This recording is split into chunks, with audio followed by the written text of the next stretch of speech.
দিতে হবে। আমার মা নির্দোষ মারে ফেললো, ওই টিএমসি লোক মেম্বারই মারে ফেললো, ওর দলের লোক দিয়ে মারালো আমার মাকে। পুলিশ তো ছিল 3 গাড়ি, তাহলে আবার পুলিশ এখন বম টম কি করে আউট হয়ে গেল? নাই বলছে বম। আবার দেখেছে খুব বেতাল হয়েছে, তখন পুলিশে বলছে এতক্ষণ পানি ঢালছি, বলছে নাটক করছে, যে লাস্টে পুলিশের গাড়িতে নিয়ে আইলো। শিরিনা বিবি। বাবার স্বামীর নাম আব্দুস সোবহান শেখ। আপনার কি হয়? আমার মা। মা আগে থেকে কি অসুস্থ ছিল? হ্যাঁ, অসুস্থ, হাই প্রেসার।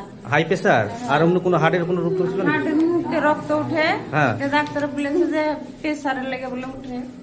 আচ্ছা, পুলিশ গাড়িতে নিয়ে এসছে তাই তো? হ্যাঁ, অসুস্থ দিয়েছে তাই তো? ওখানে এরকম হয়ে গেছিল যে পুলিশের গাড়িতে নিয়ে এসছে। ঠিক আছে, এখন নিয়ে যাচ্ছেন? ঠিক আছে, হসপিটাল আছে তো? ঠিক আছে।